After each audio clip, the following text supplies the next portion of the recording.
John Ronald Reuel Tolkien зохиолыг бичсэн Sir Arthur Conan Stephen King-ийн зөвхөн хараас ч хөгжүүлж чаддаг тамд очиж төрөөрэй гэсэн жинчээд зөвхөн хоёрын зөвхөн зочисхийн сэрлээ. Ганагийн сүгт Тавтай морил.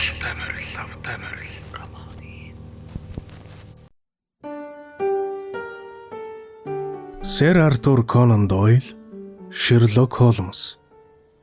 Баскервиллийн удмыг хэлмэгдүүлсэн нохой. Ардын боловсролын яамны хэвлэл Улаанбаатар хот 1977 он. Орос хэлнээс орчуулсан С. Таштондов. Хэвлэлийн редактор Ц. Сандаг.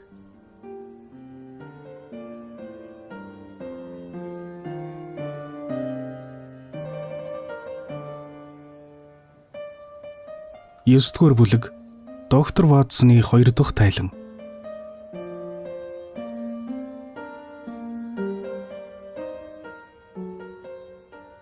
Эрхэм Холмсоо.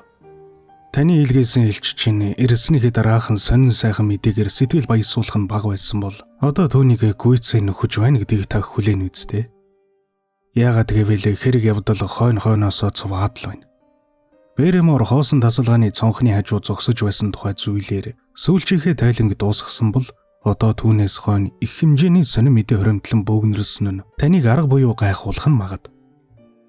Хэрэг явдал иймэрхүү төлөвтэй болно гэж би даанч бодсонгүй. Сүүлийн 2 хоногийн дотор бүх байдал нэг талаар овоо гийж, нөгөө талаар бүрч нарийн дөвөгтэй боллоо. Энэ тухай танд эргцүүлэн бодох боломж гаргаж өгөхийн тулд бүгдийг дэс дараагаар тоочъя. Би тэр адал явдалтай шүний маргааш нь эртлэн босож цайгаа уухын өмнө Бэрэморын орж гарч байсан тасалгааг нягтлан шалгаж үзлээ. Тэр цонх нь байшингийн бусад бүх цонхноос нэг зүйлийн давуу талтай юм. Тэр цонхоор харахад намайг ивэлхэн харагдах юм. Нөгөө хүлэрт намайг маань тэр цонхоор харахад 2 модны завсраар алган дээр байгаа юм шиг бүтэн харагддаг бол бусад цонхоор харахад бараг харагдахгүй байв. Цэлийн харагдах хүлэрт намайг дотор хэн нэгэн хүнийг юм уу ямар нэгэн зүйлийг харах гэж энэ цонхыг сонгож авсан байна. Тэр шөнө тас харанхуй байсан болохоор юугаа харна гэж бодсон бол тоо. Хайр дурлалын бяцхан хадуурл юм болов уу гэж санагдлаа. Бэрэморын царай зүсийг бодоход тосхны аль нэгэн бүсгүй сэтгэлийг татах боломж бүрэн байгаа тул энэ нь үндэсгүй зүйл биш шүү. Тэгээ дөрөөндөө ирээд байж байтал нэг өрөөний хаал гонгох дуултлаа. Бодвол Бэрэмор нууцхай уулзалтанд явах нь тэр үз. Өглөөний туршил ингэж бодогдоод байлаа. Цаашдаа миний бодсон сэжиг орон дэсгүй мэд санагдаж болохыг саргалзан танд мэдээлэх зүйтэй гэж бодож байна.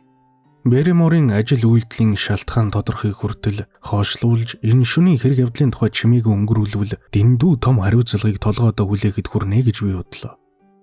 Өглөөний цайгаа уучхаад Хенригаа бид хоёр тэдний тасалгаанд очиж бүх зүйлийг ярилцлаа. Хенри энэ бүхнийг тун үл анзаарах байдалтай хүлээж авлаа. Би тэгнэ гэж огтхонч бодоогүй байсан юм.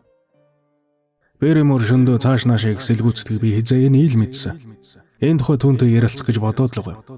Яг л таны хэлдэг цагуудад Бэрэмор коридорт явж байгааг олон удаа сонссон доо. Гэж Хенри ярив. Шөнө болон тэр цонхон дээр очт юм болов. Тийм байж болох. Хэрвээ тийм юм бол отож байгаад тэнд юу хийдгийг нь олж авах хэрэгтэй байна. Яг ийм үед таны анд найз Шерлок Холмс яах байсан болоо? Тэр ч бас бидний л адил ажиллах байсан баг. Бас л отож байгаад Бэрэмор тэнд яах гэж ордог нь мэдэж явах байсан. Тэгвэл хоёулаа хамтдаа шалгаж үзье. Тэр чин бидний чимийг авчин шүү дээ. Тэгэхгүй. Угаасаа Бэрэмор чих хатуутай.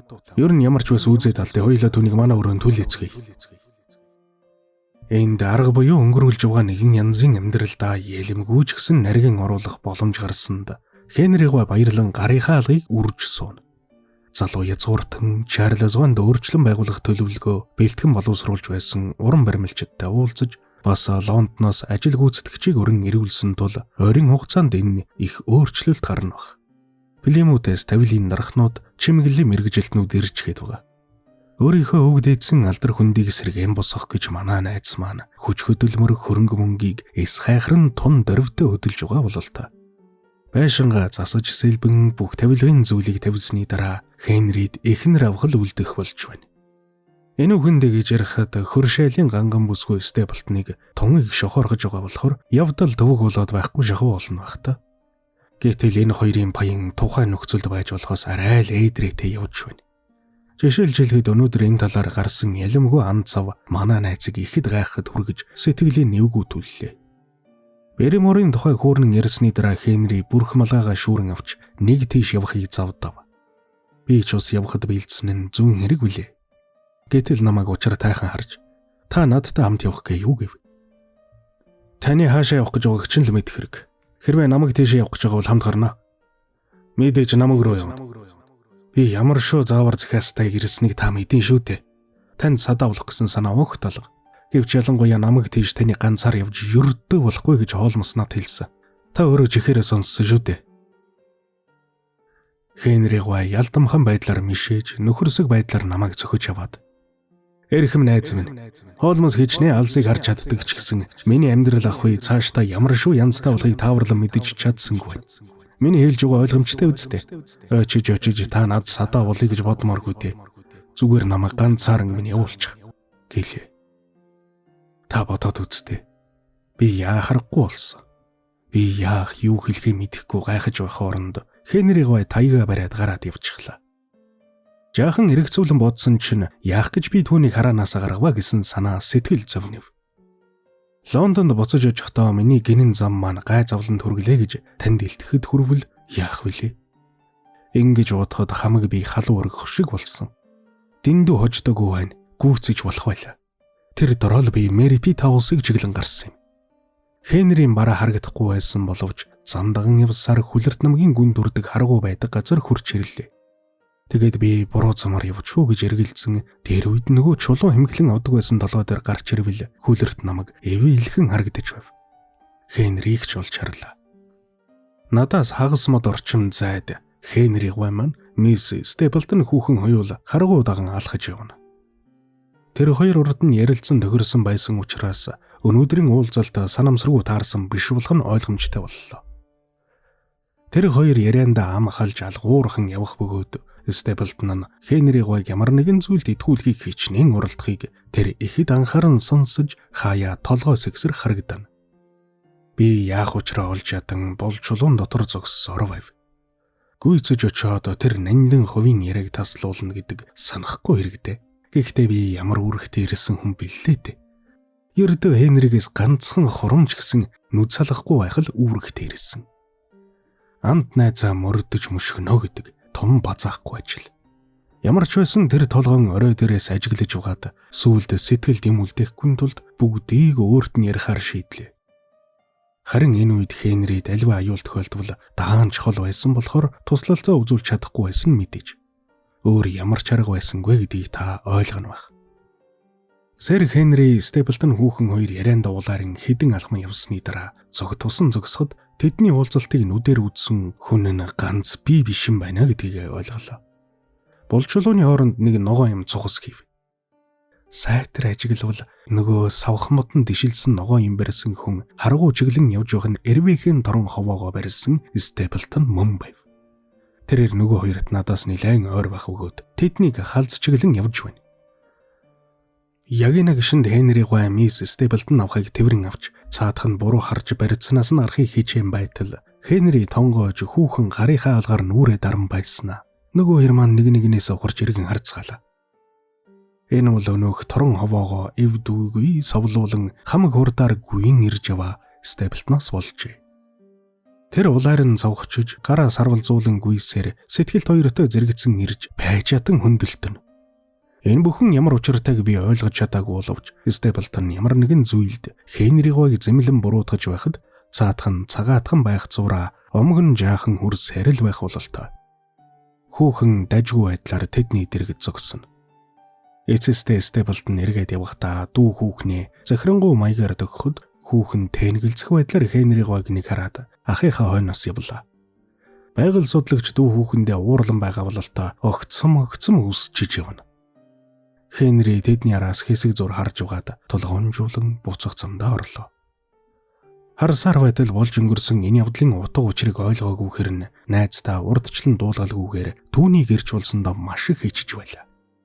Нөгөө толгой дээрээсээ бууж Хенритэй уулзахаас өөр аргагүй боллоо. Хөмсөг зангидан уур хилнэн бадарч царин час ул хайсан бөгөөд юу хийх яах учраа олохгүй байгаа бол л та. Ой Ватсон. Хаанаас хараад ирвэ та? Та чи миний хойноос дагаад ирээ юу?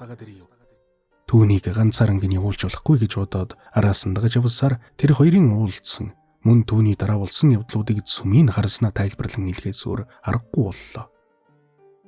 Хенриг намайг ширв татан харсан боловч миний илэн далангүй ярьсанд баахан номхорч дурамжхан инээгээд. Энэ зүйл нутагт амтэн хүний нүдэнд өртөхгүй байж болмор шиг санагдах юм. Тэгсэн чинь тэгдгүй байна уу? Миний хүүхэн яаж эргүүлж байгааг нүд хужирлах гэж цөмөөрөө хөөвөлдсөн шиг байгаа юм шүү. Хүүхэн эргүүлэх маань тун бүтлэг боллоо доо. Та хаана вэ? Тэр толгой дээр л. Нилээ хойгоор судалтай хүн байж.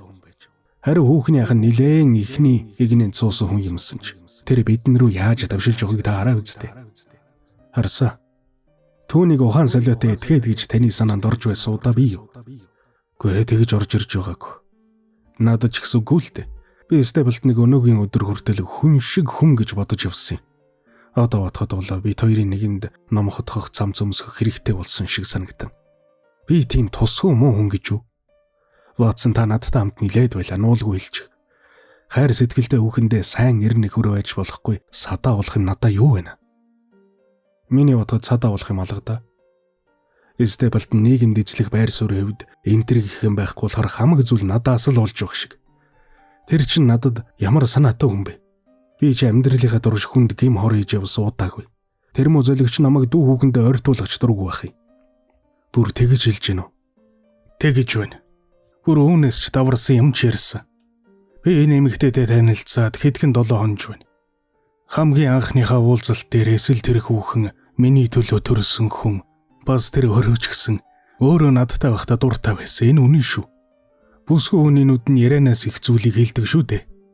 Харин анхан л бид хоёрын ойр дотнуулахад саад болж байсан. Ганц өнөөдөр л нэг эвийн тааруулж ойрхон биеэрээ ярилцах гэсэн юм. Хүүхэн ч дуртай зөвшөөрсөн. Харин яах гэж зөвшөөрсөн гэж та бодож байна? Хоёр биенийхээ хайр сэтгэлийн тухай ярих гэж зөвшөөрвүү гэвэл холоо байна. Хэрвээ дийлдэгсэн бол намайг өгч дуурахгүй байх байж. Тэрний хэлдэг нь энд их аюултай. Намайг Баскервилл хоолоос явааг үзэхэд санаа амрахгүй л гэх юм. Би өөртөө ингэж уулзаж учирсны дараа хаашаа ч явахгүй. Хэрвээ явдгийм бол хамт явна гэж хэллээ. Нэг үгээр хэлэхэд би хайр сэтгэлийн үг хэлж гин тэр. Яг энэ үед өнөөх сайн ах нь галзуу юм шиг давшилж, давхиж ирээд хариуч хэлж юмдсан өнгөрлөө. Ахийнх нь уурам хурж, сон хийж цайжсан өнгөө нүднээс нь ёстой галанд маналцаж байлээ. Би яаж гсэн хүн болж байна? Намайг хараад л жигшгээс өөр юмгүй байгаа хүүхнийг эргүүлдэж ноцоод байдаг толгой хаана вэ гэнэ? Хэргэм язгууртай яасан ч яадгийм гэж би бодчихж гин. Даан чахан биш байсансан бол би яаж хариулахаа мэднэ л дээ. Миний бодол санаанд шившиг юм алга аль нэгэн цагт Стеблт хүүхнийг өөрийн гэргий гэж нэрлэж явна гэж итгэж байгаагаа л хэлсэн. Ингээд ч нэмэр болсонгүй. Сүүлдээ миний уурч хүрлээ. Дүүн хажууд байхад жаах эвгүүл юм болсон л та. Тэгээд л нөгөөтг чинь дүү хүүхнээ дагуулад арилаад алгуулахад нь би мил гайхаад уцрахыг та өөрөө харсан газар. Одоо Ватсон та энэ бүхний учрыг надад тайлж өгвөл чи чинь насандаа марташгүй байна. Би бас л элдв янзаар эргүүлж хургуулan бодсон боловч үннийг хэлэхэд бас л баггүй гайхлаа. Миний найзын хэрэгэм зэрэг баялагын дагуурс, залуунаас зан төлөв гадаад төрөх байдал эд бүгдээрээ түүний сайн сайхныг үзүүлэх юм. Хэлсэн хүнд бол эдний удам татагдсан нөгөө домгоос өөр муу юм даан чалга шиг санагдана. Нэрэ хач юм та. Хүүхний үнэн хүслийг огт харгалзалгүйгээр Хенригийн зорисон санааг ингэж няцсан гинэ. Хүүхэн ч гэсэн энэ бүх үйл явдлыг мэдсээр байж тэгэж хөндөй байдаг нь бас хачирхалтай. Энэ үед бидний төрсөн эргэлзээг Стеблтон тэр өдөртөө нэг тийш уулгаад өнгөрлөө. Тэрвэр манад ирж болгоцсон гаргасныхаа төлөө уучлалт гуйгаад Хенри хоёул өрөөнд нь удтал ярилцсан сууж муудсан явдал огт алга болж дараачийн баасан гарагт Мэрипит хауст очиж үдийн хоол идэх урилга авцгаалаа. Хенри гарч ирээд надад би түүний хүн шиг хүн гэдэгт эргэлзэж дуусаагүй л байна. Өнөө өглөө биднийг давшилж байсан одоо харин нүдэнд харагдаад байна. Гэвч юмд үнэн хэрэгтэй. Ой тойнд ортол уучлал гуйсан сонжих юм ердөө алга гэлээ. Ягд тэр тэгж цочмог ууралсан гиндэ тэгэд. Дүүхэн түүний ганц нар юм байх өө. Энэ ч ойлгомжтой хэрэг. Дүүгийнхээ үн цэнийг мэдэж байгаад нь баярлсан. Энэ хоёр насан туршдаа хамт амьдэрсэн. Хэрвээ хэлж байгааг нь үнэмшвэл өөр хамаатан садангу болохоор дүүгээсээ салж олдно гэж бодохос ёстой барьц тавьдаг гин. Миний хайр сэтгэлтэй болсныг тааварлаж мэдээгүй байсан бол л та. Ийм байдалтай болсныг нүдээр үзэх юмд дүү хөөхний хүндэрүүлж олдуулах нь гэж бухимдаад би яврж дийлсэнгүй юм баг. Энэ талаар үнэхээр харамсаж, Степлтон шиг сайхан бүсгүйг дандаа дэрэгдээ авчиж болох юм шиг сансан мангар мөртлөө хар амиа уудсан хэрэг гэж хүлээж байна. Заавал салж хөндөрөх учиртай юм бол салгадаг хүн би. Өөрөөр хэлбэл айл аймгийн хүн байг. Ямар ч удсан энэ бол том цохилт болно. Давдаруу энэ байдалтай эвлэрч чадахгүй ч баг. Ойрын 2-3 сарын турш хайр сэтгэлийнхээ тухай дүү хүүхэн дурсахгүй зөвхөн үерхэж байх төдийгөр хязгаарлагдаж байвал бидэнд саад дотгор тавихгүй гин. Би ч чадна гэж амлаад ингээд л дууслаа та гэж ирэв. Бидэнд учирсан бяцхан нууцуудын нэг нь ингэж задардаг байна. Бидний тэмтчиж яваа энэ бамбал зуурын ёроолыг хөлөөрөө тэмтэрч үзнэ гэдэг маань тоглоом нарийн төдийд бишээ. Хенри Гва шиг хэн чадаархмаар ийм сайхан хүнээс дүү хүүхний харамлаад байсны шалтгааныг одоо мэдэж авцгаалаа. Одоо би энэ бөөгнөрсөн орооцолдоо дотроос салгаж гаргасан өөр нэг шижим утасны тухай ярив. Шөндөө мэгшин уйлах чимээ. Бэримор авхай нүд бүлцсэн байдаг. Намаг тийш харсан цонхтой өрөөнд зарц өвгөн шөндөө хажиргалтай зугаалаг хийдэг асуудалд шилжий. Эрхэм хоолмос минь. Өөрийнхөө туслагчид урам хугарсангүй гэж хэлээд надад баяр хүргээрэй. Та миний биеийг энэ рүү илгээж итгэсэн итгэлтэй нь магадгүй илнэ. Ээлжид энэ нэг онцгийн учрыг ганцхан шөнийн дотор олсон. Би ганцхан шөнө гэж хэлж байна. Уул нь эхний шөнө юу ч ухаарч чадаагүй болохоор хоёр дахь шөнө гэж хэлэх нь зөв байх л та. Бид хоёр Хенригийн тасалгаанд бараг шөнийн 3 цаг болтол суугаад шалан дээр байдаг цаг зохих чимээнээс өөр юу ч олж сонссонгүй. Ингэж алж ааж ядаран сэргийлэх ажиллагаа маань хоёулаа олбог цандалдаа зүүрмэлэн унтснаар дуусчээ. Гэвч ийм бүтэлгүй болсондоо гутаж гуйсангүй дахиж туршиж үзэхэр шийдлээ. Маргаашийн шөнөнд энэ лүүнийхээ гэрлийг багасгачаад тэнхээ мэдэн тамхи татаж огт дуу чимээгүй суулаа. Цаг урагшаах нь хачин удаан байсан боловч тавьсан авхандаа ангөрөөс орохыг төвчээртэй харуулдан суусан анчных шиг онгод орон зөргжин суусаар байлаа. Шөнийн 1 цаг тэгсний 2 цаг зохиж бид хоёрын урам хугарах маягтай болж байтал ерөөс огт алж байгаагүй юм шиг болж сэргээд ирлээ шүү. Хонглын шалны мод хяхран дуугарлаа. Сэмхэн яваа хүний хөлийн чимээ манай өрөөний зэрэгцээ ирснээ холдон холцоор чимээ тасарлаа. Хенри Гва үүдээ сэмхэн онгойлгож бид хоёр ангийнхаа хойноос явлаа. Сайхан галерейг өнгөрч гарсан учраас хонгил тасхаранхуу болов. Болгоомжлон явсаар цаад жигүрд хурж ирлээ. Хар сэрээрээ бөхтийж үлми дээрээ гიშгэн яваа харсгалтай өндөр хүний бараа цугулцах харагдлаа. Өнөөх хаалга хонгойлгоход хаалга нь лааны гэрэлд нэг харагдаад сүүлд нь харанхуу коридорт нарийнхэн шар гэрэл туслаа. Гიშгээс өмнө шалны мод бүрийг туршиж үзсээр нөгөө шар гэрэл тийш явцгаав. Бид шахаагүй явсан хэрнэ хуучирч муудсан шалны мод бидний алханд чахран яолно. Энэ чимээг сонсохгүй байж болмооргүй мэд санагдах мэт боловч Бэримор үнэхээр чих хатуутай бас тэгээд ажилдаа даанч алмааран улаарсан байж. Бид хоёр тэр тасалгааны үүдэнд тулж очиод хаалганы завсраар шагайлаа.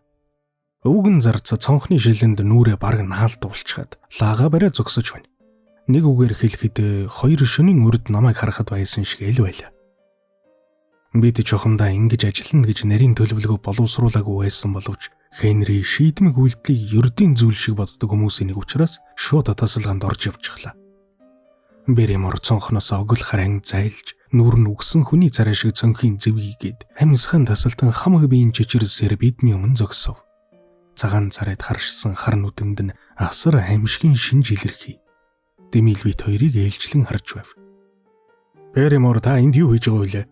Юу ч хийгээгүй гэд айн сандарсандаа хэлэн зуралдаж барьсан лан жижирхийлэн байшингийн дээвэр туургаар богино сүдэр тусгана. Цонхол бүгд хаалттай байна үгүй юу л гэж шөндө шалгадаг юм аа. 2 дугаар давхар төртөл шалгадаг юм уу? Тийм ээ бүгдийг нь л. Хенри Гва гүдэсгэн байдлаар. Бэримор та сонс. Би танаас үннийг дуулах гэж шийдсэн юм. Тэгэхээр бүх зүйлийг хижнээн хурдан л хүлээвэл танд дээр байх. Альва бити тулгад хариулаад бай. Танд энд юу хэрэгтэй байв?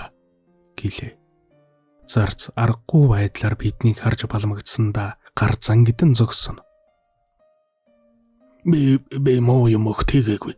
Цонхонд лаал барьсан юм. Цонхонд лааны гэрэл тусгаж яах гэсэн. Энэрийг та бүү асуух ачтай бити асуу. Энэ бол миний нууц биш юм. Би задалж өрөөсөө болохгүй. Нууц зүйл ганц надад төрдөлтөөсөн бол танаас юу хөнж нуухгүй байсан. Гэнэтхэн л миний ухаанд нэгэн бодол бууж цонхны тавцан дээр барьсан лаг шүрэн авлаа. Энэ лав нэг янзын дөхөө авахаас аргагүй. Ямар нэг хариу дөхөө өгөх эсхийг үзүүлдэ гэж би хэлээд Береморыг дуурайж лаага цонхны шилэнд бараг тулган барьж гүн шүнийн тас харанхуйг ажиглан харлаа. Сар үүлний цаагуур орсон тул анхандаа цов жургасан хэсэг модод бараантан харлах намгаас өөр харагдах юмгүй байв. Гэтэл цонхны дөрвөлжин шар хүрээн дотор шүнийн харанхуйг нэвтлэн бяцхан шар гэрэл доторход би бахансанда дуултчихав. Хараач тэрийг. Гүйгүү би ч үннийг гэж Беремор зарц бовтнов. Ватсан та лага баруун дэше хөдлөгдөө гэж Хенри гой тушаагаад. За тэр харв нөгөө гал бас хөдлөлөө. Муу новш одоо бас мэлзэг санаа байна уу? Энд чин нууц дөхөө байна. Хөвөл данч чи ямар хөмб? Та нар юу өдөх гэж байгаагаа хэлчихье гэв. Зарц санаа шулуутсан байдлаар Хенри гойг харан зогссон. Энэ бол миний хувийн хэрэг явдал. Танд үнэхээр хүртэлгүй. Би танд юу ч хэлэхгүй. Тэгвэл чи хаалгацсан гэдгээ мэдэрээ. Мэдлээ. Өөр арга цаал алга бол л та. Би чамайг аль муугаар хөөн. Ичдэгч болоосаа. Манайхны дээдч бол 100 гаруй жилийн турш нэг дор амьдарчихсан байхад чи миний эсрэг хөвөлдөн гарах гэж байдаг. Үгүй тийм биш юмсан. Таны эсрэг биш. Ингэж хэлсэн нь эмэгтэй хүний дуу байсан тул эргэн харвал ухаан жолоогүй айж нөхрөөсөө ч дутуугүй цөнхийжсэн Беремор авахад босгон дээр ирчихсэн байв. Баламгдан айсан шинж тэмдэг байгаагүйсэн бол дутуур хувцсан дээрээ том олчуур нөмөрсөн энэ ханхар том эмэгтэйг хараад арга буюу инээд хүрмээр. Биднийг халжглаа Элиза минь. Ингэж л төгслөө дөө. Явж юм хумаа бэлдэж төхөр гэж Беремор өвгөн хэлв. Жон минь би л чамайгаа юм болгочихлоо. Энэ бүхэн миний буруу юм шүү Хенри гоо минь. Миний төлөө ганц миний төлөө л энэ маань ингэсэн. Яриач тэгэд ямар учиртай юм. Үйлдэл заяасан ганц дүү маань тэр намаг дотор өлбөрхийн туйлд хүрээд байж байгаа. Хаяанда байгаа түүнийг харсаар байж яаж хүлхвлээд Жон түүнд хоолунд бэлэн болсныг мэдэгдэж дөхөө өгөхөд цаатах нь хоолундаа хаанд өгүүлж өгөхийг заадгийн. Тэгвэл таны дүү гэдэг чи өнөөх оргодол ялтан яргачин сээлтэн юм. Энэ бүгд үнэн гэж Беремор лавшруулан магдалж хэлээд. Өөр хүний нууцыг задлж чадахгүй гэдгийг танд хэлсэн. Таны эсрэг элдвийг бодож санаагүй байгааг та өөрөө одоо дуулж мэдлээ гэж нэмж хэлв. Шөн болохоор лабараа тэнж явдгийн учир ингэж тайлагдлаа. Хенригой бид хоёр Беремор авахыг гайхан ширтэж энэ төх томоотой номой зантай эмэгтэй маань манай орны хамгийн заналт гэмтэрэгтэнтэй цусны ихтэй хүн байлаа гэж юу хэмээн бодов. Тийм ээ миний төрсөн дүү юм. Миний баг дүүгийн нэрийг Сэлтэн гэдэг. Бид түүнийг хар багаас нь эхлээд эрхлүүлж зоргоор нь тавьснаас болоод юу дуртайгаа хийж ертөнцид ганц цэнгэхийн төлөө төрсөн юм шиг боддог болчихсон юм. Тэгээ төсөж том болохдоо өөдгөө муу амьтдтай нийлж чөтгөр шулмс шүглчихсэн юм шиг болоод төрсөн ихийнхээ илгээ хэмтэлж бид бүхний нэр усыг хогтоо утгасан юм. Цаашлах тутмаа улам болж нэг гэмтэргээс гар хатал бас нэгэн ялт хэрэг үлддэг болсон хүн. Дүүжлэгдэхээс түүнийг юу аварсан юм бэ гэвэл ганц бурхны ивэлэл аварсан баг. Миний хувьд бол их чинь гэж бүүвэлж өсгөж хамт тоглож байсан буржөр өстэй дүүмэн хэвээрээ байгаа юм шиг санагдах юм. Намаг энэ давгаа болохоор туслана гэж гордоод л гиндангаас орохчож. Нэг шөн байж байтал ядарч туйлдсан, үлсэж цангасан, өсгий даран мөрдөгдсөн эмтэн хүрээд ирэхэд нь бид хоёр яах ёстой байв та. Гэртээ оруулж хооллож унтлахаас өөр яах вэ? Чадхад хараа тусалсан. Тэгэж байтал та бүхэн ч хүрээд ирсэн. Хөл үмэн намттал намаг дотор ам хорогдохоор яваад одоо болтол тэндээ бүгж байгаа. Нэг шин үнжөөдөл явж өгөө юу гэж шалгаж цонхоор гэрэл дуусгахад хариу дөхөө өгч байвал нөхөр маань болцсон газарт нь мах талхай байчиж өгдөг юм. Явсан болоогүй л өдөр болгон гордох юм. Харин түүнийг энд байгаа цагт хаячих нь ихэд дааж хэцүү байна. Би чинь сүсгтэн хүн болохоор танд цаа яан худлаа хэлэхгүй. Үүнд базаахгүй юм байгаавал нөхрийн минь буруу юм биш шүү. Ганц миний төлөө л ингэж яваа юм та. Гэж ирэв. Энэмэгтэн сэтгэл догдлон ярьсан зүйлд үнэмшгүй байхын арга алга. Энэ үнэн үү Бэрэмор? Үнэн Хенриг. Эцсээ хүртэл бүгд үнэн. За яхав таныг их нэртэй үнэн чударга байлаа гэж зэмлэхгүй магад. Би түрүүнд хэлсэн үгээ буцааж авлаа. Одоо та нар гэртээ харьцгаа өглөөгөр айван тавь ярьцгаая. Тэдний гаргалаар бид хоёр цонхоор харлаа. Хенриг цонх дэлгэннэхэд шөнийн хүйтэн сэлэх нүүр цэргэн. Өнөө бяцхангаал шөнийн харанх үед тэр хол харагдсаар л байлаа. Тэр яасаа айдгүй амтэн гэжвэ гэж Хенриг хэлв.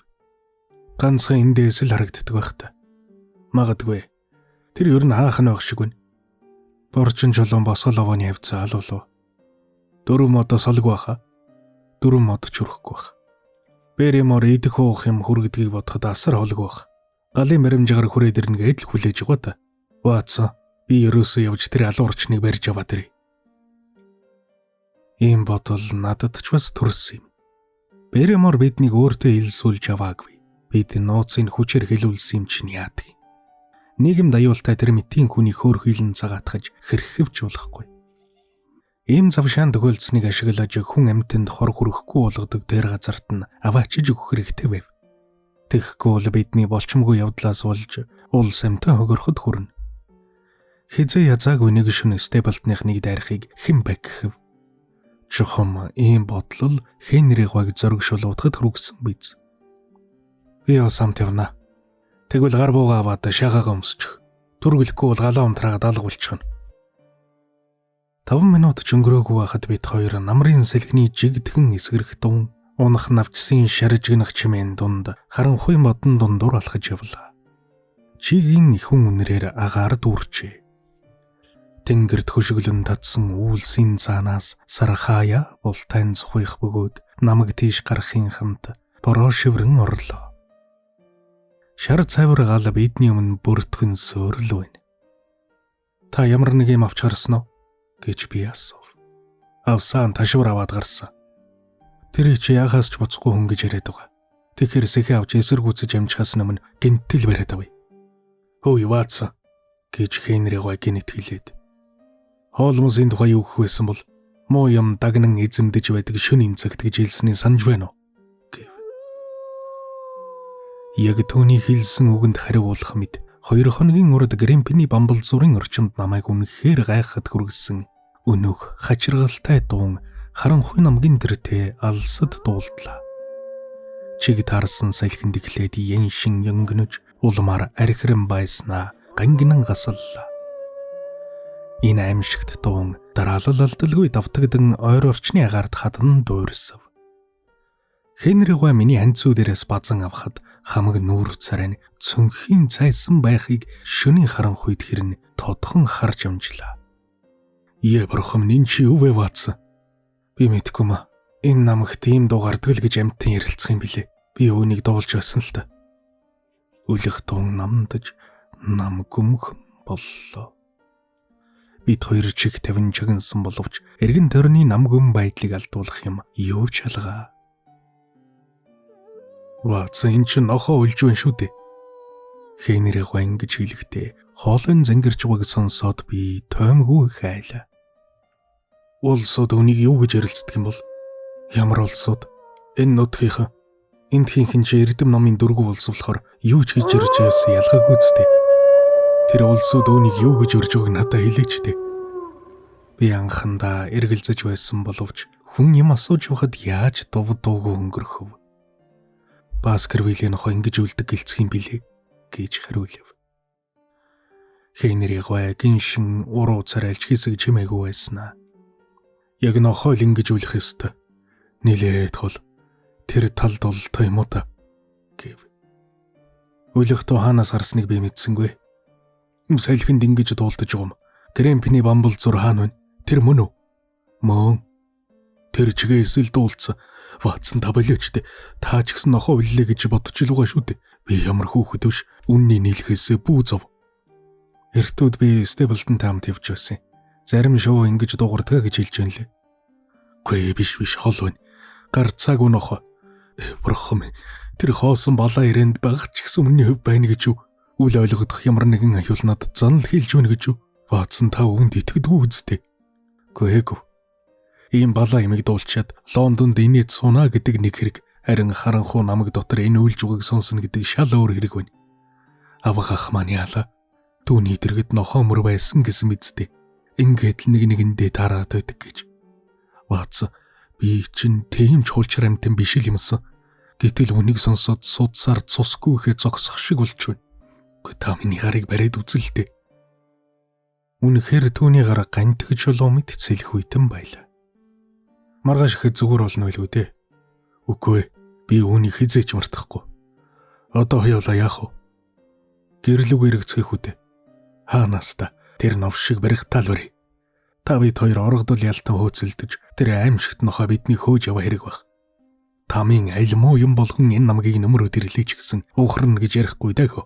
Явцгай Ватсан. Алхах бүрийдээ бүдчин урагш сажилахад асхад тулгадын бүдэг бараа баруун зүүн хажуугаас эрвиж сэрвэн харагдана. Бяцхан шаргалж бас харагдсаар. Шөнийн газар даанч хоромж байдаг болохоор нөгөө гал нэг үе тэртээ алсад сөөмөлзөн харагдсанаа хитгэн алхмын цаана угаа юм шиг ёлтой. Хатны завсар суулган тогтоож сэтвэрсэн энла хөндлөнгийн өн ба салхинаас салгилагдах мөртлөө Баскервиль хоолын дэндээс илхэн харагддаг юм байна. Бид түүнд ойртон очиж том боржин чулуун хатны ярад нуугдан сэмөнгийж харлаа. Хүлэрт намгийн донд асаалттай байгаа ганцхан ла харагдах нь нэг л хачин бөгөөд дөлний шар гэрэл хажуугийн чулуунд гялтхан нь тусаж байхад эргэн тойронд амьдрал байгаагийн шинжгүй. Одоо яах вэ гэж Хенри асуув. Эндээ жаах үлээ. Өнөөгч модул энэ үхээ байд байгаах.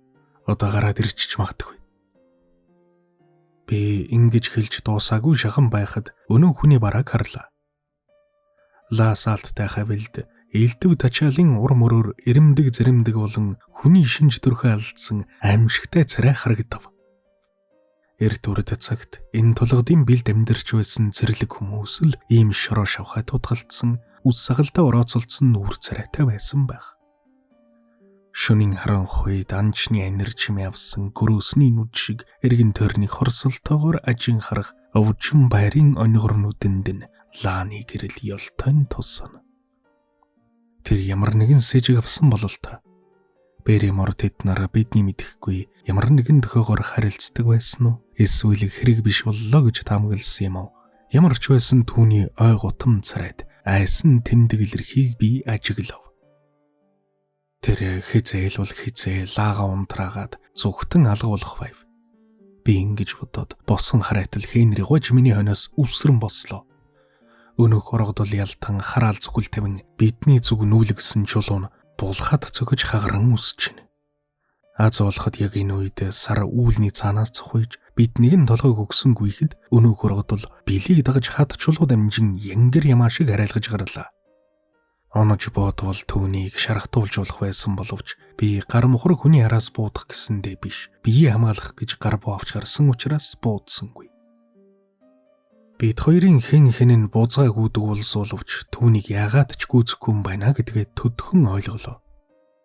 Өнөөх маань сарны сарвалт харагдсаар байснаа сүүлдээ тэртээ толгодын билийг даган хурдан олдох бяцхан нэгэн цэг болон бүдгэрсээр харагдахгүй боллоо.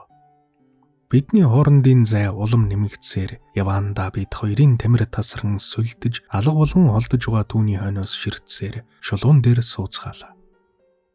Яг энэ үед огт санаанд оромгүй гайхмаар нэгэн явдал болов. Бид үр ашиггүй хөөцөлдөхө болохоор шийдээд босцооход барууна хэлбийсэн дүүрэг сарны гэрэлд борчин чулуун босгол овооны эрвэн сэрвэн орой төдхөн харагдана. Гэтэл занд мотор хийсэн хөшөө мэд хөдөлгөөнгүй зогссон нэг хүний бараа тэр овооны оройд үзэгдэв. Хоолмосхой та намайг хинээ тусаа юу гэж бүүвэдор.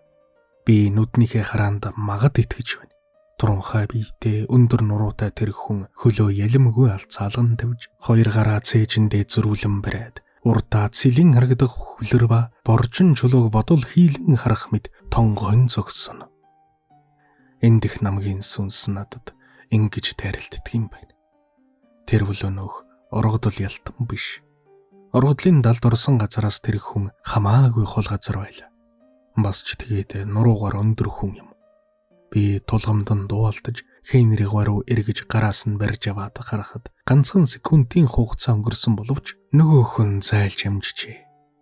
Боржин чулуун овооны орой урдын эдэл сарны дүүргийн нан торон харшлах бөгөөд харин нөгөө хүний дүрс алга болсон байв.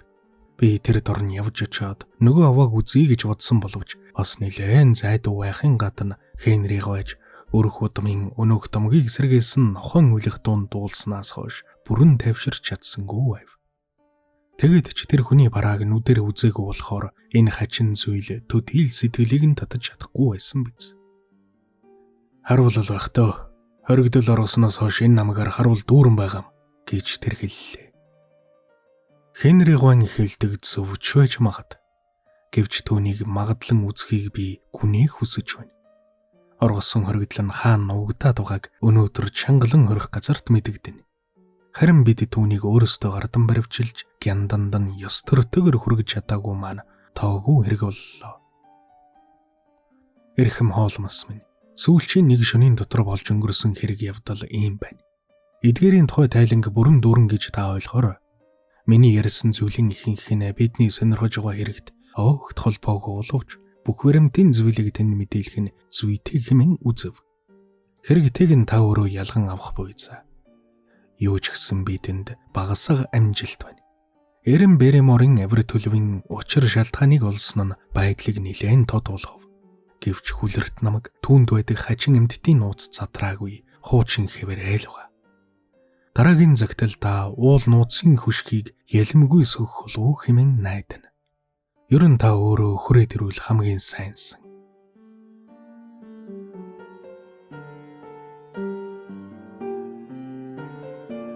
Илүү олон сонирхолтой хууч яриа болон бусад контентуудыг үзхийг хүсвэл Ганагийн сүгийг subscribe хийж хажууд нь байгаа хонхыг дарж идэвхжүүлснээр бичлэг орох бүрд танд цаг алдалгүй notification-ээр мэдэгдэл очих болно. Баярлалаа.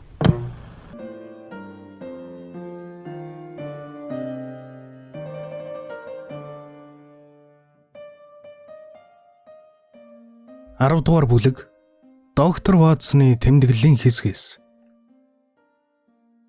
Би Баскервилл Холлд ирснийхээ дараах өдрүүдэд Шерлок Холмс дэлгээсэн тайлан бичгүүдэрээ болгоод л байсан юм. Харин одоо бол энэ аргаа орхиж оюун ухаанаа хувийн тэмдэглэлийн зарим зүйлээр сэлбэн ажиллахаас өөр аргагүй боллоо. Энэ хоёр хэсэг тэмдэглэл маань яс маханд эгнэгт мөнгө шингэсэн хэрэг явдлын талаар бид бүхэнд улам тод ойлголт өгөх болно. Бид оргодол ялтангийн хойноос хөөцөлдөн мөн түүний дараа болсон явдлын тухай бичээд зогссон. Дараах өглөөнөөс нэхлэн яриагаа үргэлжлүүлье.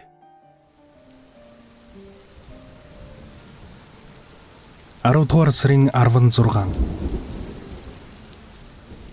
Өнөөдөр манан бодон татаж шиврээ бороо орсон бүрхэг өдөр байна. Баскервилл Холлын дээгүүр суунгалсан үүл хаяа нэмгэрэхэд толго димбэл нойтон болж чулуунууд мөнгөн өнгөөр гялтхансан хүлэрт намгийн баргар арвин тал тэртээ харагдана. Гэрт орсонж гадаа гарсанж нэг хэвийн уйдгартай хэвээр. Хенриг гой шүн туулж өнгөрүүлсэн явдлаас хойш сэтгэл санаа нэг л тавгүй байгаа бололтой. Миний сэтгэл санаа ч нэгэн дарамтанд орчход заавал учрах гай зовлонгийн совин татаад байна. Би өөрөө учрыг олж чадахгүй болохоор энэ совин уламж аимшигтай санагдах юм. Сэтгэл зовхгүй ах үндэс байна гэж юу? Мөн хүчний үйлчилгээг ихэвчлэн заах хэрэг явдлуудыг дурсахад л болох биш үү дээ. Баскервилл Холлын сүүлчийн эзэн нь өвөг дээдсийн үлдээс нь домогт хардагтай яг ижилхэн байдлаар амиалдсан намаг дотор байн үзэгддэг хачин амьтны тухай фермийн эцдийн цуу яриг ботолдоо. Хол газараа нохоо хуцах мэт дууг би өөрөө 2 дахин сонссон. Энэ бүхэн байгаль ертөнцийн хуулиас гадуур зүйл гэж яахан итгэх вүлээ? Газрын хөрсөнд мөрөө үлдээгээд чанга чангаар уйлж байдаг бийгүү нохоо байж болох уу? Үгүй. Үнэхээр тэсвэрлэх арга алга байна. Мис Степлтон түүний хойноос доктор Мортимер нар олны аясыг даган эргэж магадгүй. Харин би бол эрүүл саруул ухаан байсан цагт энэ сүсэгт заяа навтагдахгүй. Тэгэхгүй бол сүржин дүрт нэг нохойн тухай яриад ханахгүй. Одоо бол бөөр нүд амнаас нь гал маналцаж явдаг болгон суурч байгаа энтхийн фермийн эзэдийн хэмжээнд хүртэл доошлно гэсэн үг болно. Шерлок Холмс энэ мэтийн хий дэмий чалжааг сонсохгүй хүн. Би чинь түүнийг төлөөлж энд байгаа хүн шүү дээ. Гэлээч гисэн тэр үлэх чимээг би 2 удаа сонссон аргагүй үнэн. Үнэхээр нэг аюултай том нохой намхаар явдаг байвал яа. Тэгвэл хамаг юм ойлгогдох нь тэр шүү дээ. Тэгэхээр тэр нохой хаана нуугдж байдаг, юугаар хоололдог, ер нь хаанаас гарч ирсэн, яагаад өдрийн цагт хүний нүдэнд үзэгддэггүй байх вүлээ. Бид энэ бүхэнд хавцсан нийлэх тайлбар өгөхдөө баггүй бэрхшээл тулгарсаар байгааг хүлээх хэрэгтэй. Нохойг гаргуунд нь гаргаад орхилоо гэж бодоход Лондонд болсон зүйлийг яаж тайлбарлах болж байна. Сүүх тэрэгэн дотор явсан үл таних хүн Хенри Гвайг хүлэрт намайг тийш бүү гараарай гэж хараасан загтлын эзэн. Эдний аль алийг нөхөр ёсны юм уу? Эсвэл дайсгансан хандлах хэмээн үзэж болох гэдгийг боловч энд далдын хүчний зүйл байхгүй нь мэдээж билээ. Тэр найз эсвэл тайсан одоо хаана вэ? Лондонд үлдсэн болов уу? Биднийг дагаад ирсэн болов уу? Ингээд боржин чулуун босгол овооны хорой тэр хүнийг би харсан гэж үү? Би хэдийгээр тэр хүнийг хайлт харсан боловч юухан хэхэн ажиглаж ямжснаа тан гаргалахад ч бэлэн байна. Одоо энэ хавийнхныг бүгдийн таньдаг болсон болохоор тэр бол эндхийн хүн лав биш. Тэгтээ Степлтоноос өндөр Франклиндээс хамаагүй турунхай хүн байсан. Берримор юм уу гэж бодож болгомор хүн. Гэвч Берримор гэрте байсан нь лав. Бас бидэнд мэддэгдэхгүйгээр толгой таврын гарч яагаад ч чадахгүй.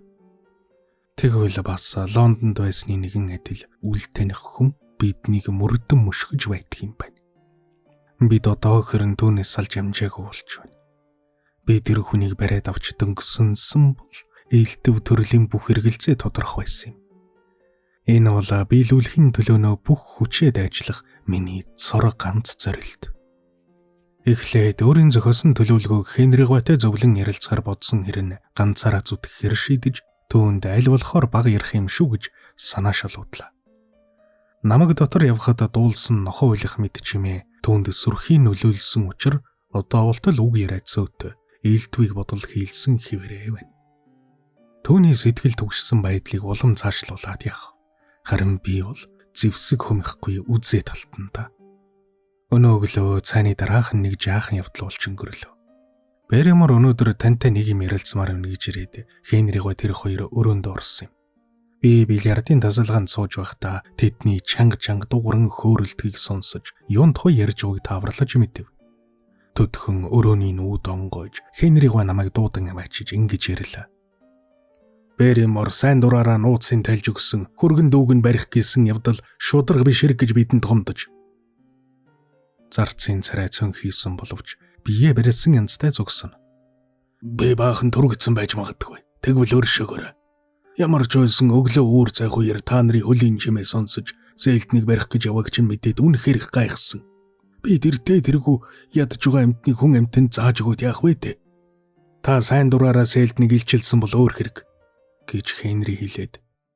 Гэтэл та нарийн ярил таны гэргийг чинь бидний шагалтаар л хүлээсэн шүү дээ. Та нар өөр ямар ч аргагүй болсон юм чи гэж хэлв. Хенри Гвай таныг ингэн гэж даан цансангүй. Ёстой санаагүй юмсан та. Сайлдан бол нийгэмд аюултай хүн. Харвас тэр чи юунаас ч буцахгүй амт. Эндхий айлууд хоорондоо хичнээн зайдуу байдгийг бодож Степлтон Гвайг аваад үзэлдэ. Тэднийг нэг дайрахад хөрвөл өөрсдөөс нь өөр амтан хүн байхгүй. Тэгж болохгүй. Түүнийг цоожинд оруулахаас нааш бид нар амар заяа үзэхгүй. Сэлд одоо хэндэж гар хүрэхгүй. Тань тангаргалаа. Энэ нутгийн улсад ямар ч гэмээр болохгүй. Хэд өдөр өнгөрвөл бүх юм уучраа олж Сэлдэн өмнөд Америк руу яваад өгнө. Сэлдэ энэ намагт нүгдэж байгаа гэж цагдаагийн газарт бити дуулгаж үзээрэй. Үүнийг би танаас гуй. Одоо цаатгаж эрих сурхаа болоод байгаа болохоор амар тайван байж улс онгоц эрхийг хүлээг. Та цагдаагийн газар хэл үргэжчихвэл эхнэр бит хоёр сүйдлээ байна. Хенри Гвай та цагдаагийн газар л битгий хэлээрээ би гуйж байна. Ватсан та юу гэж бодож байна? Тэр хүн англи орноос танилбал татвар төлдөг хүмүүс нэг амс хийгсэн байх та гэж Дэмийл хэлв. Яваг байхдаа гай зовлон тарчвал яах вэ? Тэгэхгүй. Цаадах ч ухаангүй амтэн эгэ биш шүү дээ. Би тэргэлэгдэх юм бүхнийг өгсөн. Дахиад тэрэг хийвэл тэр чин толгоогоо уулах хүн. Тэр ч үнэн л дээ гэд Хенриг бай. За яах вэ Бэримор минь? Таныг бурхан өршөөнд итгэх болтугай. Танд мөн чих баярлалаа. Сэлдэнберг түлэн ихнэр минь давахгүй байх. Ватсон Давид хоёр эрүүгийн гимдэрэгтнийг нуун далдалсан болж таарах шүү. Одоо би түүнийг илчилж барахгүй бололтой. За ингээд дуусгая. Бэримор та явж болно. Зарцаа чичирхийлсэн хоолойгоор баярлсан Геласна бувтнан үгэлсэр үүд рүү явж байснаа босгон дээр очиод зог тусан зогсож зориг муутайхан хэлсэн нь. Хенриг та мөн ч сайн хүн юм да. Би тань талархлын тэмдэг болгож надаа мэдэх ганц зарим юм байна. Тэмий ч ингэж таг чимээгүй утсан болов да. Гэхдээ бол мөрдөн байцаал дууссан тодорсон юм шүү. Би энэ тухай нэг ч үн дээрээгүй л дээ. Чарльз Гуин би варсан тухай хэлэх гэсэн. Хенриг бид хоёр цаяатай л огл үсрээд боссонгүй. Түүний өгсөн үеийн нөхцөл байдлыг та мэдж байгаа мó? Үгүй. Тэгээд юу юм? Тэр орой болсон яагаад хаалганы дэрэг зогсож байсны учрыг би мэднэ. Нэг эмэгтэй хүнтэй уулзах байсан юм. Эмэгтэй хүнтэй уулзах байсан гинэ. Чарльз Гуин юу да? Тийм ээ. Хэн гээчвдэгэд? Та бүхэнд нэрийг хэлж мэдэхгүй байна. Нэрийн ихний үсгүүд нь лав Элиамдаг. Бэримор та үүнийг яаж мэдэв? Нэг өглөө танаа авгахад нэг захаа ирсэн юм. Угаасаа тэр чинь ариун цагаан сэтгэлтэй нэр цуунд гарсан хүн болохоор тун олон загтал ирдэг байсан. Хүн болгон л зовлон зүдгүүрээ түүнд хэлдэг байлаа шүү дээ. Харин тэр өглөө ганцхан загтал ирсэн учраас би тогтоож авсан юм. Тогтооны нүүрэн дээр эмэгтэй хүний гарын үсэг, тэмдэг дээр нь компьютерэсий гэж байна. Тэгээд манай ихнэр сануулаагүй л тэр загтлыг би мартах байсан. Чарльз Гуйг би варснаас хойш анхудаа одоогоос хэдэн 7 хоногийн өмнө манай ихнэр талигачийн тасалгааг цэвэрлэж байхдаа ханын зуухны мухраас хуудас цаас олж л дээ. Ихэнхэн шатсан боловч сүүлийн хэсэг нь бүтэн байсан. Гэхдээ бэхний өнгө балартаж цаас нь борлсон гэсэн зүг гаргагдаж байсан. Бодвол нэмж үтсэн зүйл байсан байх. Ингэж битсэн байлаа тэнд. Таныг джентльмений хувьд энэ загтлыг шатаачхад оройн 10 цагт явхан хаалганы дэргэд байхыг хичээнгүйлэн гуй. Илцэг ил. Та тэр тасархаагаа хадгалсан уу? Гүй тэгэд байж байтал бутраад алгуулсан. Тийм гарын үсгтэй загтал Чарльз урд өмнө авч байсан болов гэж намайг асуувал ердөө анхаараагүй мэдэхгүй байна. Тэр өдөр ганцхан захаа ирсэн тул би түүнийг сайн санаж байна. Ил гэдэг нь хэн болохыг та мэдэхгүй юу? Мэдэхгүй юм. Тэр бүсгийг ирж уулзвал Чарльз Гуин бий барсан тухай зарим нэрийн зүйлийг мэдэж болно гэж бодож байна. Бэримор та чинь яаж байгаа нэ? Ийм чухал зүйлийг одоо болтол нууж дарагдуулж явна гэдэг чинь. Тэр ажил явдлын дараа бидэнд бөөн гай таарсан юм. Бас тэгээд эхнэр бид хоёр Чарльз Гуйд үнэн голоосоо хайртай. Хайрээвэл инж мартаг уулстаа. Тэгэхээр өнгөрсөн юм өнгөлөд яах вэ гэсэн юм. Хөөрхий бурхан болоочд нэмэр болохгүй л тэгээд бас бүсгүүн орооцолцсон болохоор том болгоомжтой хандах хэрэгтэй байсан юм. Бүр хамгийн нэр хүндтэй уулзч гисэн. Энэ зүйл түүний дурсгалыг талхилсан эргүүлнэ гэж юу? Тийм ээ. Өөдөө юм болохгүй зэ гэж бодсон юм. Та надад тун их аж тус үргэлээ. Мэдх юм а танаас нугаад хэрэггүй гэж хийцээ. Тийм байж. Бэримор та явж болно. Бэриморыг гарангууд Хенриг ба над руу эргэж. Бэримор маань бүдэг бодог юмыг бүрч баримжааг болох шивдэ гэж асуулаа. Нэр нь тэглээ. Харин бид нар тэр ил илгэгчийн улам өрийг олж авч дөнгөвөл хамаг юм тодорхой байна. Тон их юм мэдэх нэг эмэгтэй байхыг бид олж авлаа. Энэ чи ахиц шүү. Түүнийг л олох хэрэгтэй байна. Одоо хоёулаа яадаг вүлээ? Энэ бүхний тухай хоолмостол бушуухан дуулгая. Зөв замаар ороход нь хэрэг болж юм агад. Хоолмос чаараа даруйхан хүрээд ирнэ вэ. Би өрөөндөө очиод энэ өдрийн хэрэг явдлын тухай дэлгэрэнгүй тайланг хоолмост бичлээ. Бэкер стритээ зэрэг захиа улам зөөрч, улам товчхон болоод байгааг үзэхэд сүүлийн үед найз маань тун зав муутай байгаа бололтой. Ирсэн захианд нь миний бичсэн тайлангийн талаар огт чимээгүй. Миний энд ирсэн тухай цугас төдий дурдсан байх юм. Сүрдүүлгийн тухай нөгөө хэрэг явдлууд түүний анхаарлыг арга буюу татаж сонирхлын дахин сэргээх буйзаа. Хоолмосыг энд ирчихсэн байгаасаа гэж мөнчих хүсэж байна. 10 дугаар сарын 17. Өнөөдөр бүтэн өдөр бороосгож бүдүүн тусал энд тэндээ сунана. Би задаа тэнгэрийн доорх ёо зүгийн муухай хүлэрт намгийн гүнд нуугдаж байгаа нөгөө оргодол хоригдлыг саналаа. Хөөр хэмт тэрвэр хичнээн аюултай хүнд хэрэг үйлдсэн ч гэсэн одоо эдэлж байгаа зовлон зүтгүүр нь ямар нэгэн хэмжээгээр түүнийг хөнгөлж байгаа байх. Тэгж байтал нөгөө нэг хүн ч бас санаанд орлоо. Морин тэрэгний цонхоор хальт харагдсан нүур саран дүгрэг дийц тойруулан хайчилж дотор хийсэн шиг харагдах нөгөө шөнийн хүний дүрс. Үл баригдагч энэ амтэн бас л гай зовлон тарихаар энэ усан борон дундуур тэнж яваа болов. Би үдэш болоход ус нэвтэрдэггүй цуваа өмсөж яваад элдв аюултай зүйлийг санаандаа зогоон бодсоор намгийн гүн тийш явлаа. Ширүүн бороо нүүр нүдгүй шавхуурдан догшин салхи чихнээ эсгэрэн.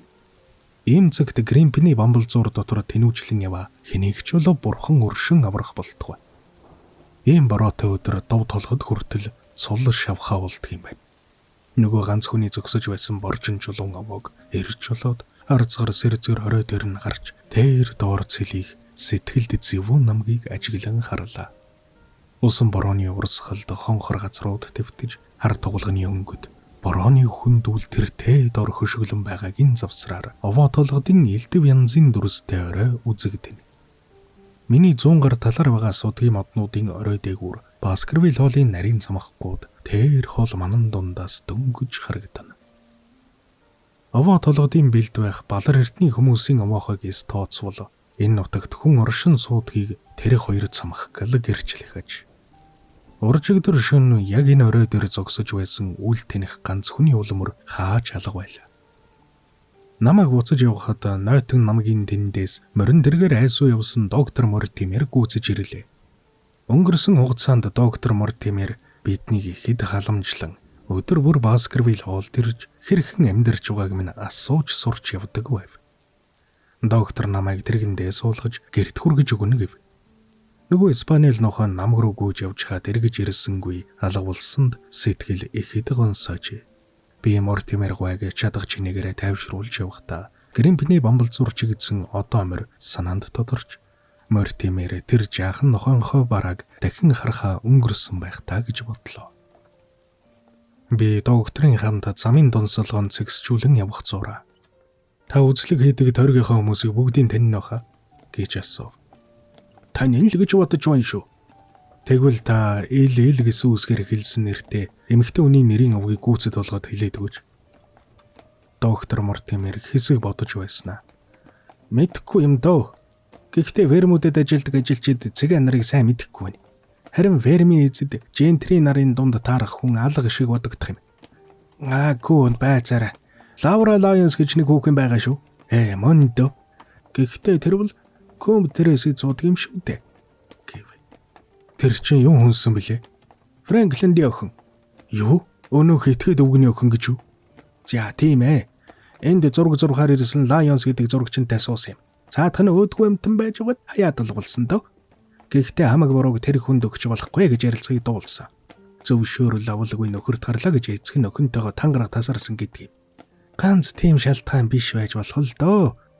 Ямар ч гэсэн хөгшин залуу тэр хоёр нүгэл хураас амьтад хөөр хийж аал үсгийг чадах чинээгээр л зовоосон дөө. Тэр хүүхэн яаж амин зуудаг болж байна? Өвгөн Франклиндийн ажил хэрэг тун өөдгөө байгаа болохоор охиндоо ялимгүй жаалим өгдөг байлгүй. Хүүхний үйлдсэн нүгэл хилэнц ямарч байлаа гэсэн улмал уруудаад байж болохгүй шүү дээ. Үн явдал үүгээр цуу болон тарж айл хөршин улсан түүний дотор нэр зааж хэлэхэд Степлтон Чарльз гоо хоёр тус нэмэр болоод амжиргааны эдэн заасаа үнэн шудраг замаар олох боломж гаргаж өгсөн юм. Би ч гэсэн нэмэр ханд оруулсан л дөө. Би тэр хүүхнийг машины бичээж болгоод өгчий гэж шийдсэн юм. Гэх зэрэгээр ярив. Юунд үүнийг сонирхоо гэж доктор Мортимер асуухт нь уул хэрэгт олон хүн оролцуулаад хэрэггүй зэ гэж бодоод нарийн ширийн зүйлийг эс хөндөн тамтомхон хариулсан болоод өнгөрлөө.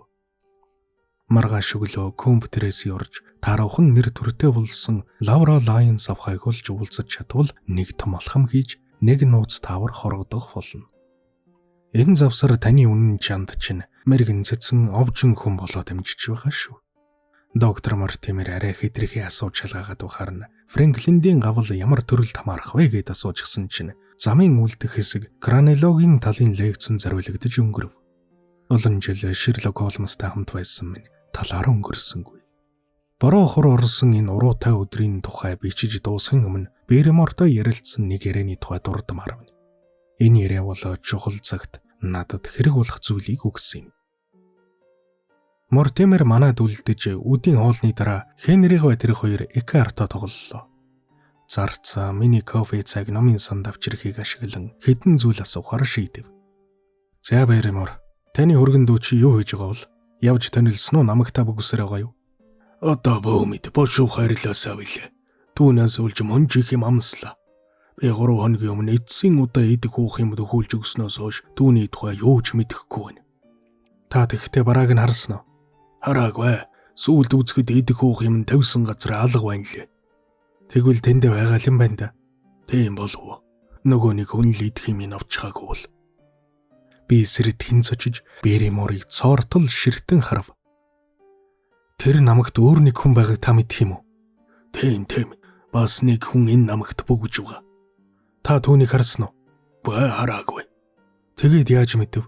Түүний тухай 10 хоногийн өмнө сэлдэн хэлсэн юм. Бас л бүгж нуугдаад байгаа хүн. Гэхдээ хоригдол биш бах. Энэ нэг л биш шүү, доктор Ватсонго цаанаал нэг биш өргөөд байна. Гэж Беремор гинэт дуулдан хашгирахшхам хэлв. Та миний үгийг сонсооч. Би энд ганцхан танаа эзний ашиг тусын тулд байгаа хүн. Ердүүл түн туслах гэж ирсэн шүү дээ. Чухам юу тэгж эвгүй санагдаад байна. Шулуух хэлээд өгчгөлтөв. Беремор жаахан авирлсанд харамсаа юм уу? Эсвэл сэтгэлийн зовоосон зүйлээ тодруулан хэлэхүүг болдохгүй байгаа мó? Хэсэг зур тайнгэлзэн байснаа намаг талд байгаа бороонд нурсан цонх руу зааж. Тэнд болж байгаа юм болгон сайнны ёр биш ээ. Миний үгэн та итгэж тэнд нэг л хар хэрэг бэлдээд байна. Хенриг ба эндээс бушуухан зайлж Лондон ороосоо гэдэг ганцхан бодол намайг эзэмдэж байна. Ямар юм таныг ингэтэл айлгаж өрөх вэ? Чарльз гон би варсныг бодооч тэ. Мөрдөн байцаагчин дэми ярэ ердөө бадалга. Шөнийн цагт энэ намагт юу болж байдгийг чагнаад үз. Хичнээн шагнал амлаач гэсэн нар шингэснээс хойш тийшээ зүглэх хүн олдохгүй. Бас хэн нэгэн хүнийг отож мөрдсөн өөр хэн нэгэн хүнтэй болж ямар хүнийг отож байдг юм бол энэ бүгд юу гэсэн үг вэ? Гүй Баскервилл нэр зүүсэн улсад энэ явдал сайнаар төгсөхгүй магад. Хенриг гон шин зарцнаар ирж ажил тоорвол бушуухан л эндээс холдох юмсан гэж их ярж байна. Тэр хүнийхээ тухай яриач та. Түүний тухай та юу мэдэж байна? Сэлдэн танд юу ярьсан? Хаана ямар зоригтой нуугдаж байгааг Сэлдэн мэдэж явсан байна уу? Сэлдэн 2 удаа барааг нь харсан гэнлээ. Эх болгоомжтой овж хүн гэнлээ. Сэлдэн анхандаа цагдаа гэж бодсон байж. Гэтэл шаал өөр учиртай болохыг лав мэдсэн байна. Төрөх байдлыг харуул джентльмен янзтай. Харин энд юу хийж байдгийг бөө мэдээ гэж ирсэн. Хаахан нуугдж байдаг юм бол Эрдволор цагт хүн оргинож байсан чулуун сарвчууд байдгийг та мэдэн дээ. Толгодын бэлд байдаг тэр овоохонуудад байдгийг гэж Сэлдэн хэлсэн. Тэгээд тэнд суудаг хүн чи юу хийж бодох юм бэ? Нэг жаал хүү ирж очиод байгааг Сэлдэн харсан байна лээ. Тэр хүүхдэл көм Тресигээс идэг уух юм энэ трийг зөөж залгуулдаг болол тоо.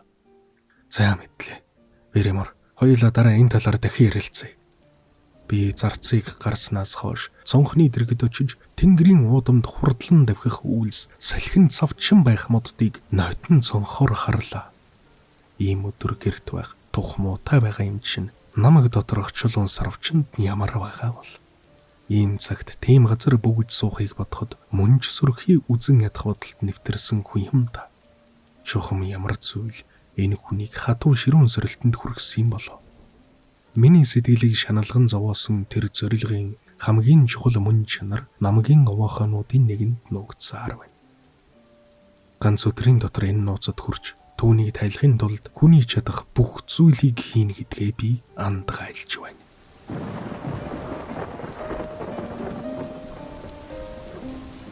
Та яг одоо Ганагийн суухтай хамт байна. 11-р бүлэг Борчин чулуун овоон дээрх хүн. Үүний урдах бүлэг болж орсон миний тэмдэглэлийн дэвтрийн зарим хэсгүүд нь бид бүхнийг 10 дугаар сарын 18 буюу Өөрөөр хэлбэл сэтгэлд багтамгүй эдгээр хэрэг явдлууд яван явсаар аимшигт задаргаандаа дөхөн ойртож ирсэн тэр өдөр тулгаад өргсөн билээ. Сүүлийн хэдэн өдрийн дотор болсон хэрэг явдлууд миний оюун санаанд нэвт шингэсэн тул тэдний тухай тэмдэглэл хэрэглэхгүйгээр ярьж чадах байна. Миний бие тэрүүн зэргийн чухал ач холбогдолтой хоёр зүйлийн учрыг олсны дараах өдрөөс эхлэе. Нэгдүгээрт компьютерэсэд нутгалдаг Лаура Лайонс авхай Чарльз Баскервиллтэй болцсон цагт түүний амь алдсан газарт уулзахаар товлон захиа бичсэн үнэнтэй байв. Хоёрдугаарт намагт нүгдэж байгаа хүнийг толгодын бэлд байдаг чулуун овоохнуудад эрэх хэрэгтэй байлаа. Эр зөрөг авхаалдсан Балис дутвал энэ хоёр нууцыг тайлахад юу ч саадуулахгүй байв. Тэр өрөө доктор Мортимер Хенригва хоёр хөзөр тоглож орой болтол суусан учраас Лайонсын тухай найздаа ярьж амжсангүй, харин маргааш өглөө цай ууж суухдаа дуулж мэдсэн зүйлээ ярьж өгчхөөд хоёулаа компьютерээс орчиход ирье гэж хэлв. Хенригва анхандаа дуртай зөвшөөрсөн боловч элдв талаараа эргэцүүлэн бодсны эцэст энэ аяллаа албан ёсны нам бүсүрх хичнээн бага байх тутам ашиг өгөхөн дээр гэж хэлсэн тохироод би ганцаараа явхаар боллоо. Ингээд би сэтгэл зовсон зүйлгүй Хенригва гэртээ орхиод шинэ нэрэлд мордсон юм. Компьютерээс ирээд Перкинсэд морой бариулж өрхөөд надад байцаагдах ёстой өнөөх бүсгүй тухай зарим зүйлсийг лавлан асуулаа. Тэднийх тосгоны төв дунд байдаг учраас гэрийг олох гэж зүдэрсэнгүй. Хаалга нээж өгсөн зарц бүсгүй энэ тэр хэмээн ёс оргосонгүй зочны өрөөнд дорхноо оруулахад бичгийн машины хажууд сууж байсан эмэгтэй ялтамхан мишээсээр намайг өгтөн болсон хэрн танихгүй хүнтэй халз тулгарсандаа болж хөмсөг зангидын суудалдаа эргэж суусны дараа миний хэрэг зөргийг асуув. Лайонс авхай бол тунгалаг борн үдтэй, ялимгүй сэвгтэй тунарсан хүрэн өнгийн хазарт нь цагаан сарнаан голд байдаг гайхам өнгөт ягавтар туяа туссан үнэхээр ганган хүүхэн юм. Энэ сайхан бүсгүйг анхаарад үнэхээр сэтгэл бишрэн гайхав. Харин царай зүсийг ажиглаад байвал ямар нэгэн тааламжгүй болох зүйл байх мэт санагдсан.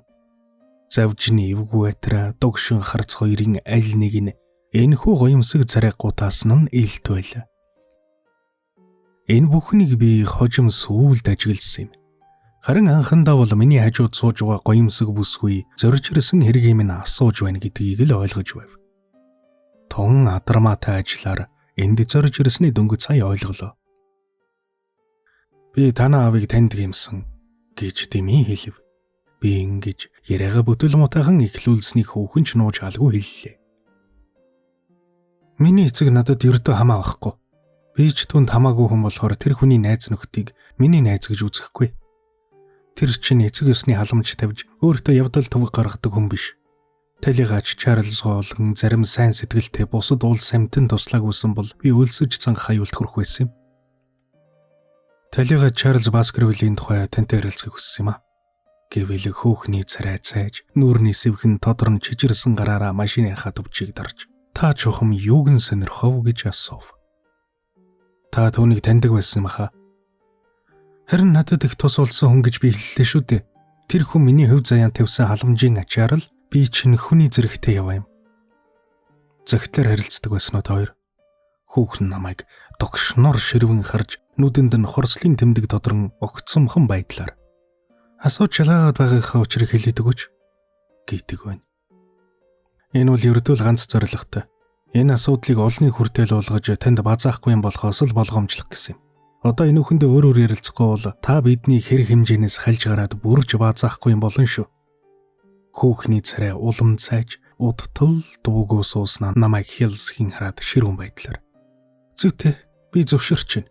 Та юуг мэдэж авахыг хүсэж байна гэлээ. Чарльз та хоёр захиагаар харилцдаг байсан уу? Тийм ээ. Ариун цагаан сэтгэл халамжит үйлсийг талархаж хоёрч загтал бичсэн. Тэр загтлуудаа хизээ бичснээ санаж байна уу та? Санахгүй байна. Чарльз гойтой нүүр учран уулзаж байсан уу? Компьютерээс идэрх үеэр нь хэд хэдэн удаа уулзсан. Чарльз гой бол хийсэн сайн үйлсээ олонд гайхуулж сүр батруулдаггүй тийм даруй хүн юм да. Хаяа захиагаар харилцаж ганц нэгэн уулздаг байсан мөртлөө Чарльз гой таны ажил үйлсийг их сайн мэддэг. Түүгээрч урахгүй тус дэмжлэг үзүүлж байсан байна. Яагаад ийм байдг юм болоо? Гэвэл хүүхэн энэ асуултанд огт төгөдрөлгүйгээр. Миний өөдгөө ажил үйлсийг мэдж байсан бусад улсууд ч хамтын хүчээр надад тусалсан юм. Тэдний нэг нь Чарльз гоо хөрш түүний дотн найз Степлтон гоо байна. Степлтон гоо гойд сайн сэтгэлээр надыг халамжилж байсан. Степлтон гоогаар дамжиж Чарльз гоо бид хоёр танилцсан л та.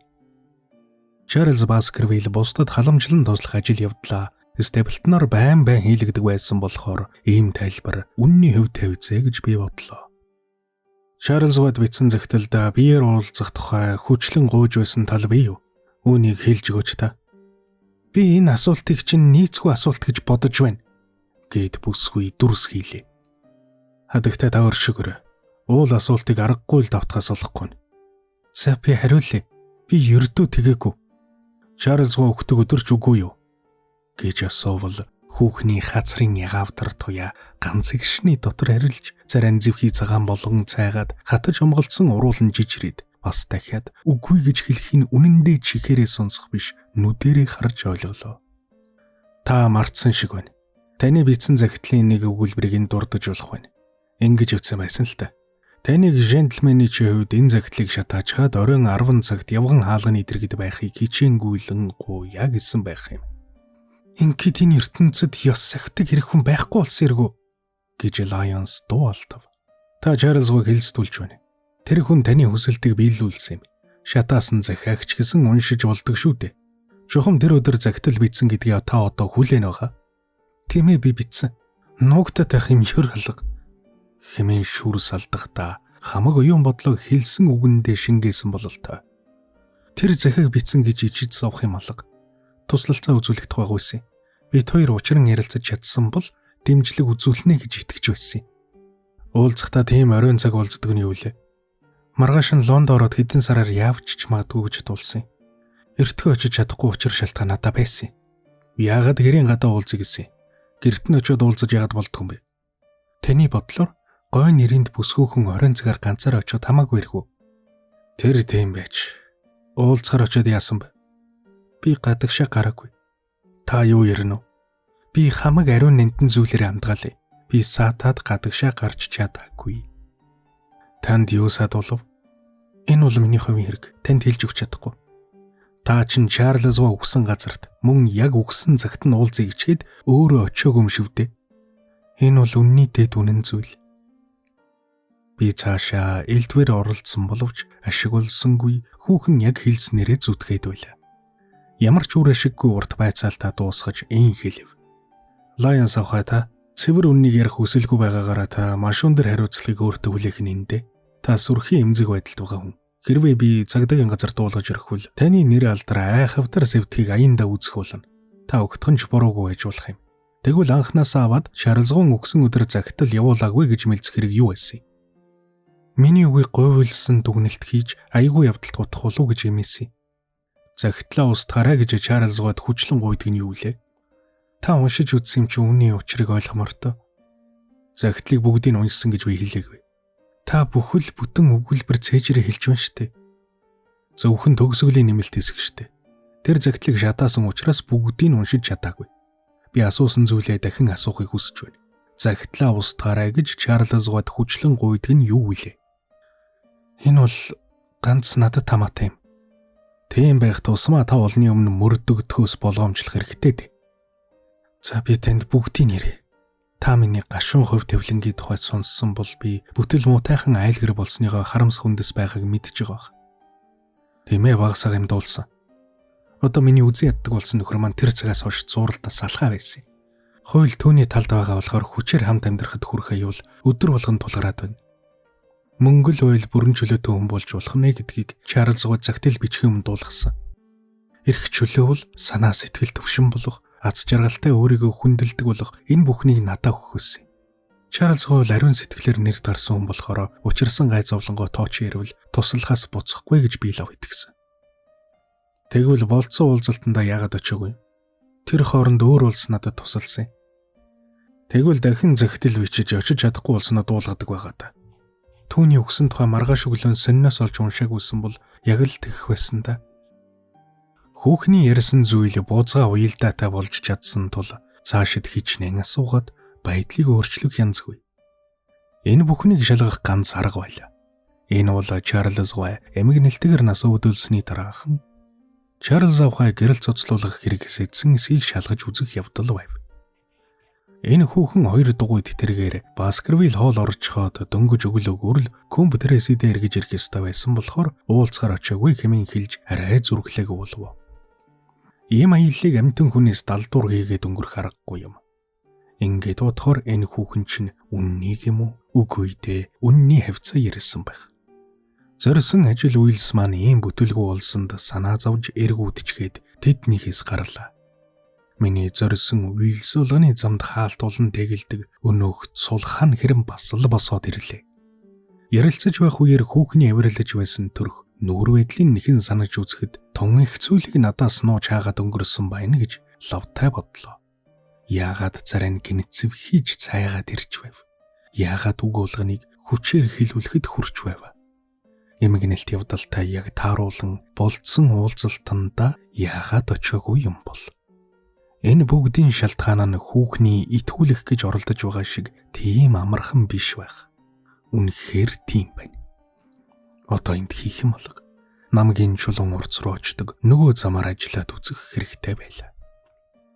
Гэхдээ энэ улмөр нь их адармаатай бүдэг бадаг болохыг баларцгийн хүмүүсийн оромжийн үлдэгдлэр цоохорлогдсон толгодын хажуугаар өнгөрч явахдаа мэдлээ.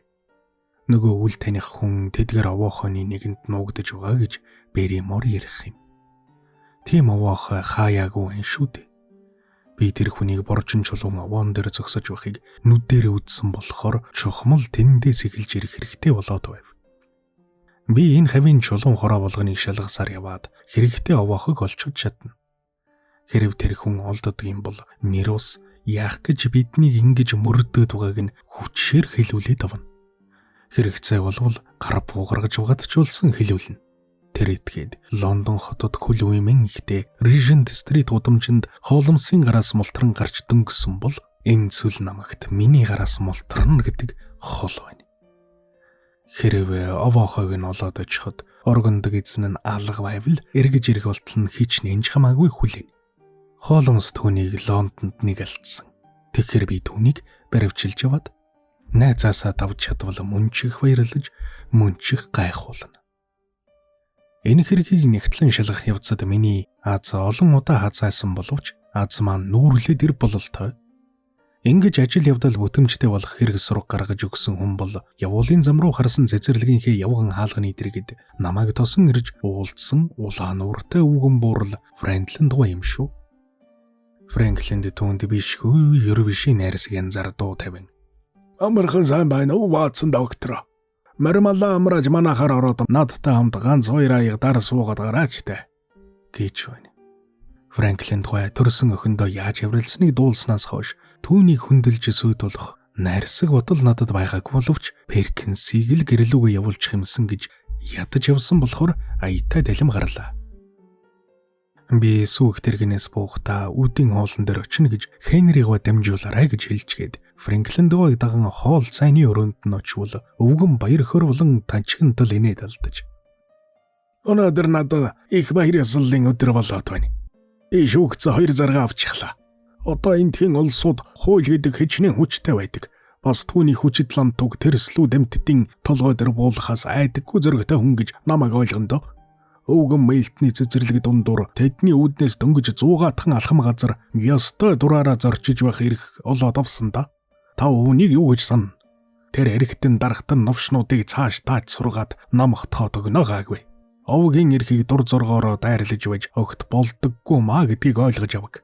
Бас түүнээс гадна энэ тхийн улсууд ой модон дотор очиж наргид зангиж байдгийг хориглуулад авсан. Энэ мусан новшнууд ч хөв юм чирэхгүйгүй улс юм шиг аврилдаг болоод байгаа юм. Тэдний бодлоор бол дуртай газар архины лон хогийн цаас хаяж явхад хамаагүй гин. 2 зарга хоёулангийн би авчихлаа Ватсон доктор. Манай хувийн газар дээр ирж молтогчин туулаа хуулгайлан агнсны төлөө Джон Морлиндыг хариуцлахын татуулснаас хойш ийм баяртай сайхан өдрөд тааралдсангүй мөн чудаж тэ. Та үүнийг яасхийгэд болгочихсан эргүү. Та шүүг цаа зэрхий бас үзээрэй. Зарцуулсан цаг харамсахгүй магадгүй. Франклинд Морландын эсрэг гэсэн хэрэг байгаа шүү. Шүүхийн уралдаан Лондонд явагдаж 200-аад фунт зарцуулсан юм та. Тэгтээ би зарга авсан доо. Энэ танд ямар ашиг өгөв тэгэд? Юу ч өгөөгүй л дээ. Ердөө л өчгүй. Ийм тийм эргүүдэд амин хувийн сонирхолгүй байдагтаа би бахархдаг юм. Нийгмийн өмнө хүлээсэн үүрэг аль биелүүлж байна. Энэ шөнө Фернворстын тосгоных миний чихмэл дүрийг төвдөг галж ядах нь магад. Тэднийг сүүлчийн удаа ийм хэрэг явдал гарах үед нь тэр замбараагүй хэргийг эцүүлэх талаар цагдаагийн газар чаарлага тавьсан. Угаасаа манай хошууны цагдаагийн газрын эрх барих этгээдүүд шившигтэй муухай ашигладаг болсон шүү. Би тэдний зүгээс тусалцах бах хэрэгтэй хүн баясаар битэл тусалдаг байгаа.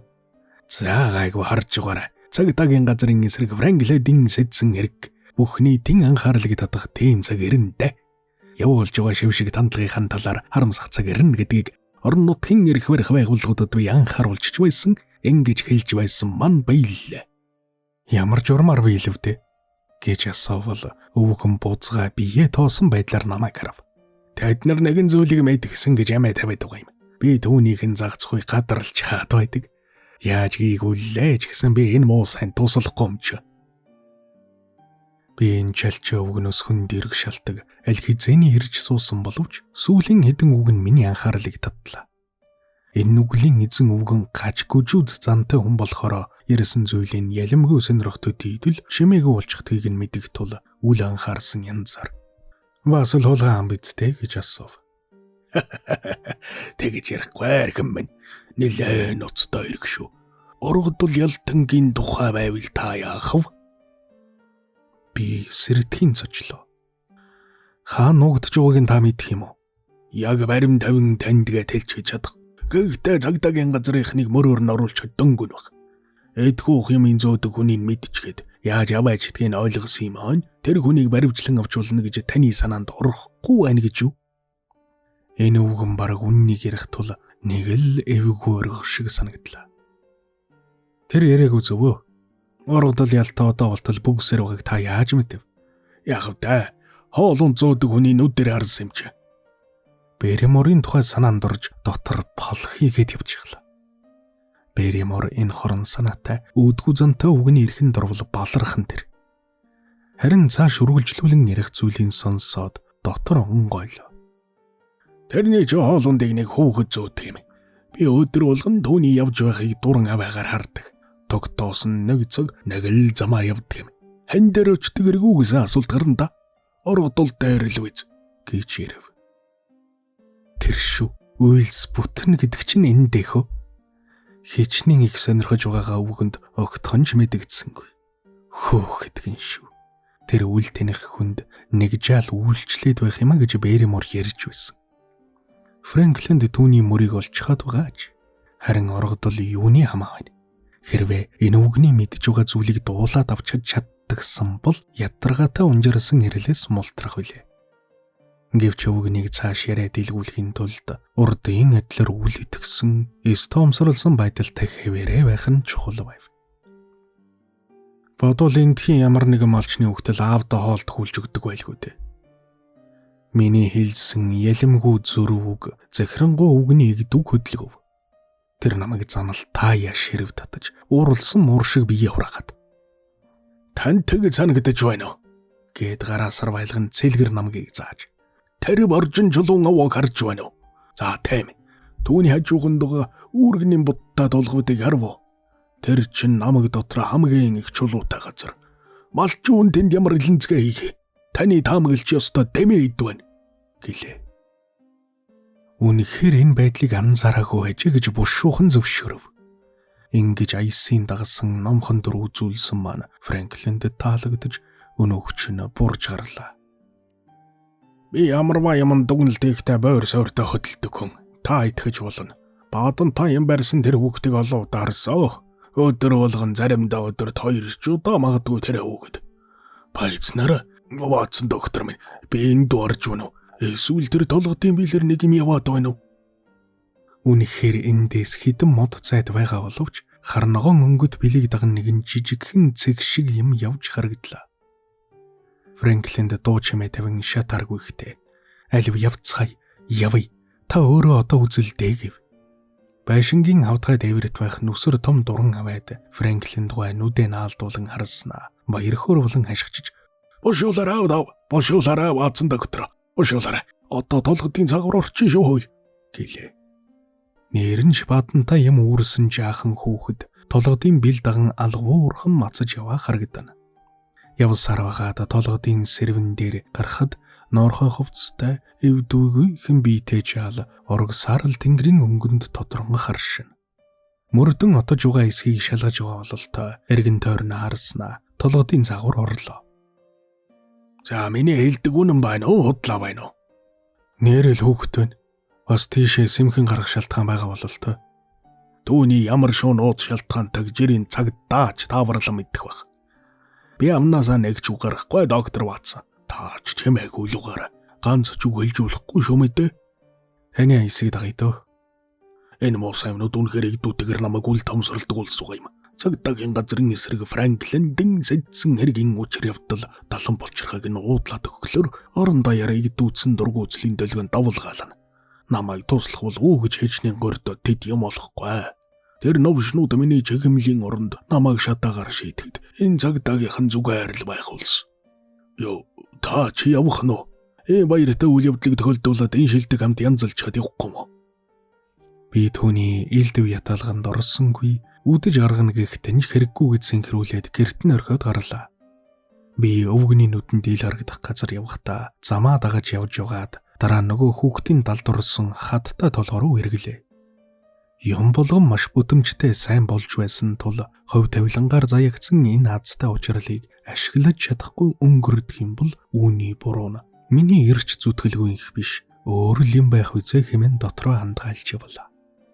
Толгодын орой дээр гарч ирэх үеэс нар орой болсон тул нэг хажуу бил нь ногоон өнгө хөргөлөлцөж нөгөө тал нь боровтор сүудэрт орсон байв. Нилээн алсад тэр дуугуур суунаглах манамдсан улаан дундаас үнгэн овооны хажиргалтай дүрс тотрон харагдах бөгөөд эргэн тойронд анир чимээгүй намгүй маж. Цаглаа юм уу эсвэл хурган тутгалж ч юм уу нэгэн саарл шувуу хөх тэнгэрт элен халин яваа харагдана. Асрууд мөгтрөггүй цэлийсэн өргөн намг хоёрын хооронд байгаа амьд эмтэн гэвэл бид хоёр л байл. Үлсгэлэн хоосон намг хүн эмтэнгүй эл хул байдал тайлагдаагүй нууц. Миний зориулсан онц чухал хэрэг энэ бүгдийг бодоход дотор хүйтэн өрөх мэт болж байв. Нөгөө хүүхдийн бараач алга.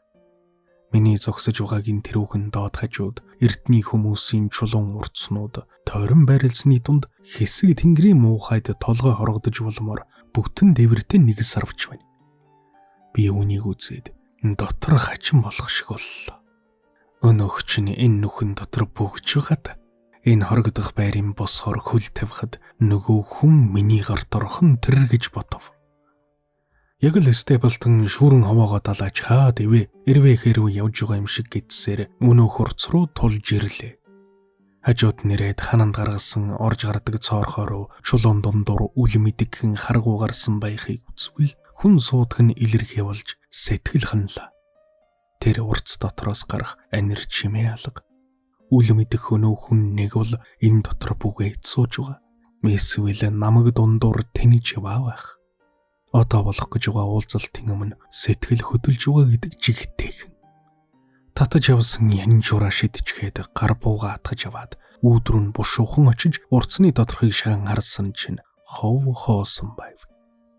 Гэвч миний совин эндүрсэнгүй. Үнэхээр хүн суудаг бололтой. Эрт урд цагт балруийн хүн унддаг байсан чулуун хавтан дээр ус чиг нэвтэрдэггүй цуванд цугласан хүнжил байна. Болигтуухан голомтонд нь хэсэг үнс байна. Дэргэд нь аянх тавгийн хэрэгсэл ховдон дундуур ус байна.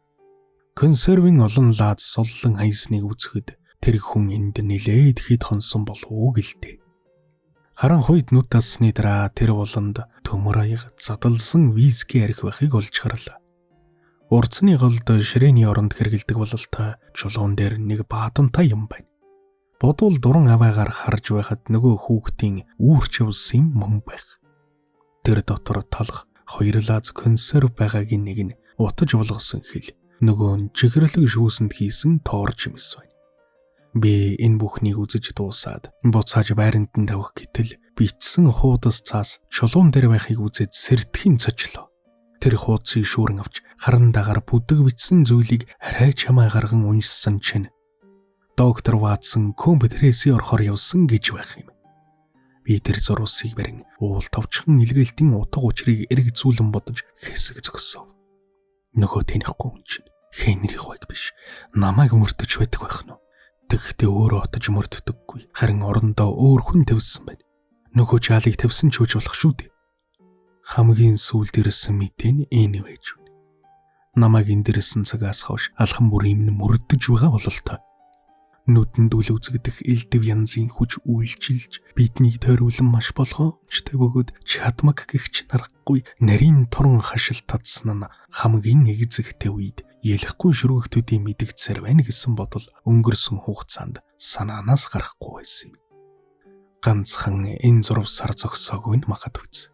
Урт цовоохон доторхыг эрэг үлж тойруулан харсан боловч юу ч олсонгүй.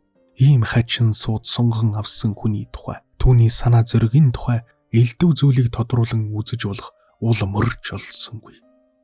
Ажиглаж үзэхэд тэр хүн их төвчээртэй, гүжирмэг хүн учраас тохилж тухлан суухыг их юмд боддгоо бололтой. Сүүлийн хэд хоногийн турш орсон ширүүн борог санаж онгорхоо цоорхоо дээврийг харахад ийм урагшгүй юм толгой хорогдон сууж байгааг бодоход ажил хэрэгтэй аргагүй л их улаарын шунсан хүн юм а гэдгийг ойлголоо. Энэ хүн бидний заналтайсан уу? Ивэн аврагч юу? Энэ бүхнийг туйлд нь хүртэл мэдэж явхаас нааш урт цовоохоноос гарахгүй гэж шийдлээ. Нар уулын цаагуур орж, тэнгэрийн хаяанд алтан шаргал туяа татаад, шингэх нарны шижир туяа алсад байх Гримпиний бамбалзуурын хотон гүдэнд улбар тол болон тусна. Тэр тэнд Баскервиль хоолын цамх гүд сервиж хажуух нар нь Гримпиний байшингуудын дээгүр хөшиг татсан утаа бүдэг батаг харагдана. Баскервиль хоол Гримпин хоёрын хоорондуур толгодын цаад талд Степлтны байшин бий. Үдшин шаргал туяа энэ бүхэнд гоо зэгслэн амар тайван дүр оруулжээ. Харин би бол байгаль заягдсан энэ ажин түжин байдалд итгэгч байдахгүй тулгараа дугаа уулзалтын аимшигт битүүн нууцыг бодохдоо бачимдан твдэж байлаа. Ухаан санаа хөвчлөгдсөн мэт байсан боловч харанхуй уваахоо дотор оргондог тэр хүний эргэж ирэхийг мугуйдэн хүлээсээр байв. Ингэсээр байталч нилээн холоос хүний хөлийн шимээ гарлаа. Улан дороосон чулуун малтар бололтой. Бас дахиад бас нэг хөлийн шимээ ойрцсоор улам ойрцсоор би урцны хамгийн гэрэл муутай мухарт шалмгайлан сууж гар бууныхаа гохыг татаж бэлтжгээд тэр хүнийг ажиглаж харахаас нааш гарахгүй гэж шийдлээ. Гата чив чимээг уулчихлаа. Ботвол нөгөө хүн зогсов бололтой. Дахиад хөлийн чимээ гарч урцны үүдийг хүний сүудэр таглав. Миний гоц танил нэгэн дуугаар "Эрхэн Ватсон минь, өнөөдөр ийм сайхан орой болж байгаад би түүн нүхэнд суугаад яах нь вэ? Цэвэр агаар тамаагүй дээр юм биш үү?" гэдэг вэ шүү.